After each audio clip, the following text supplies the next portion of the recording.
მოგესალმებით მეგობრებო, დღეს მინდა გესაუბროთ იმასთან დაკავშირებით, თუ რა სჯობს საქართველოში პორტუგალიასთან შედარებით. თუმცა აქვე მინდა აღვნიშნო, რომ არც ერთი მათგანი ამ მთავრობის დამსახურება არ არის და ამიტომ ვინმე ამ მთავრობის ხოტბა არ დამაბრალოს, იმიტომ რომ ჩემთვის პრინციპულად მნიშვნელოვანია. პირველი და ყველაზე მთავარი. მე რამდენჯერაც აი აქ იუსტიციის სახლი ვინატრე, აი რა ვიცი, იმდენი subscriber-ი ჩემს YouTube. აი აქ ყველაფერი არის გაფანტული. ერთი ადგილიდან მეორე ადგილას გაგზავნიან, მეორე ადგილიდან მესამე ადგილას გაგზავნიან, მეოთხე ადგილიდან მეხუთე ადგილას. თან ხალხნო არ მუშაობენ წესიერ, ეზარებათ შრომა და უღო თავიდან მოგიშოროთ და არა იქ უნდა წახვიდე. მე ისიც თავიდან გიშორებს, არა იქ უნდა წახვიდე და მოკლედ საშინელებაა და. აი აქ მაქვს სრული ისტერიკა, იმიტომ რომ ვიყავი საიმიგრაციოში, საიმიგრაციო თავიდან მიშორებდა და ხან სად მაგზავნიდა და ხან სად მაგზავნიდა, მთელი პორტო მომატარეს დაახლოებით 3 თვის განმავლობაში და ბოლოს უთხარი რომ აქ ფეხს არ გადავადგა. ბოლოს მითხრეს რომ საბუთები არ გაქვს წესრიგშია და ვანახე ყველა საბუთია რომ არა ეს არ არის სწორი, წადი გაარკვიე იურისტთან. ბოლოს გამოვიდი კარებთან დავჯექი და ვაფრიალე საბუთები, არა ერთი რა საბუთი მაკლია თქო, მაგრამ არაფერი საბუთი არ მაკლია, უბრალოდ თავიდან მომიშორეს მაშინაც. კიდევ ერთხელ ვიმეორებ, იმიტომ რომ ჩემთვის ძალიან მნიშვნელოვანია ეს, რომ ვინმე მთავრობის ხოტბა არ დამაბრალოს, იმიტომ რომ იუსტიციის სახლი ამ მთავრობის მიღწევა არ არის. და მეორე რაღაც სასტრაფო დახმარება. და არც ეს არ არის მთავრობის მიღწევა და ესეც არ დამაბრალოს მთავრობის ხოტბაში, იმიტომ რომ ზუსტად არ ვიცი, მაგრამ ადრესატაც წავიკითხე, რომ ის სასტრაფო სისტემა, რაც ახლა გვაქვს, არის შალვა ნათელაშვილის დამსახურება და ზუსტად არ ვიცი, ამიტომ ამაზე თავს ვერ დავდებ. თუ ვინმე მიცით, შეგიძლიათ კომენტარში დამიწეროთ. გამნათლდები, იმიტომ რომ მეც მაინტერესებს. მოკლედ, მე შემოვთქვა ესეთი რაღაცა. ღამე გავხდი ცუდად.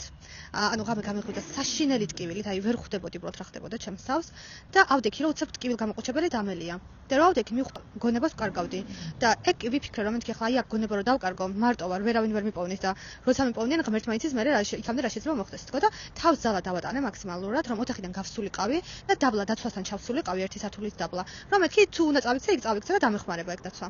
აი ესე ძლივძლიობით ავეხეკე და ჩავედი დაბლა უკან და იცავ რომ ეხვევა. ძალა არ მაქვს, ცივი ოფლი მასხამს და სადაც უნდა წავიქცე. და დაცვასთან რომ მივედი, всё, აი უკვე მივეცი ჩემს თავს იმის უფლება რომ ცუდად გავხდე და ესე თვალებს ხუჭავდი. მე ხუჭებოდა უკვე.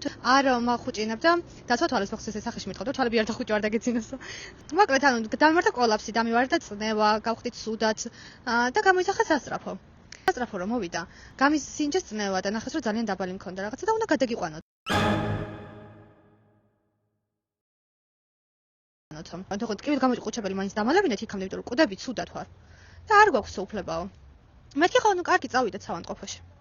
ხალხო, აი მეცვა პიჟამო, ჩუსტები, ეს თმები რაღაც კატასტროფულად ხო ყველაფერი. ну წამიყვანეს ესე სავანტყოფოში. და